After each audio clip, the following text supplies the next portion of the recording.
Hi guys! Welcome sa Teacher Investor Channel. So in this video ay magkakaroon tayo ng maiksing update regarding sa ating investment on ADA.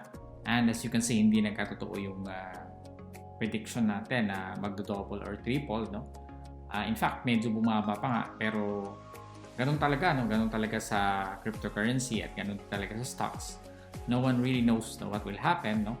Although successful naman yung rollout ng Alonzo hard fork, no? So if you are following the news, no, yung Alonzo hard fork ay naging successful and yung first 24 hours nila ay meron na silang kaagad na 100 smart contracts and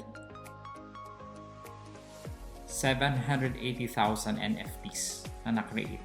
And I think kahit hindi tumaas yung cryptocurrency ng Cardano, which is ADA, kung saan tayo naka-invest ngayon ng $900 ay hindi pa tumaas, ay ini-expect ko pa rin na tataas ito, no? Dahil sa dami ng mga incoming users ng blockchain. So we are expecting the price to go up, no, in the next few weeks or maybe few months. So wala muna tayong ibebenta dito, no? Siguro magbebenta man ako dito maybe $100 or $200 pag umabot na siya ng 20%, no? Kasi gusto kong dagdagan yung aking holding ng Bitcoin. So as you can see, meron lang tayong $200 sa Bitcoin and meron tayong $300 sa Ethereum. So gusto kong dagdagan itong aking holding ng Bitcoin kasi yung 50-day moving average ay na-intersect niya na yung 200-day moving average.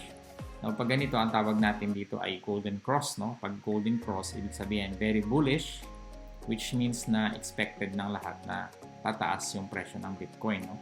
And since yung mga nakakaintindi ng technical analysis, alam nila na pag ganito ay very bullish.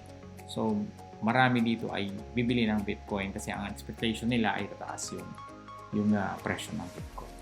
So sa ngayon, wala pa tayong balak ibenta tong ADA kasi magkano pa lang yung kita niya. Pero if one of these is kahit magkaroon lang siguro ng $20 to $30 na kita, ay ibebenta ko na yung isa para idagdag ko dun sa Bitcoin.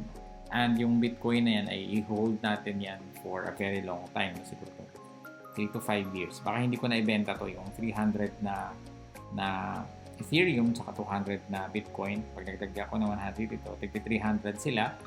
Hindi ko na siguro yun ibibenta for the next 3 to 5 years and nadagdagan ko pa siguro yan pag nagkapera pa ako. Okay, so i-update ko kayo.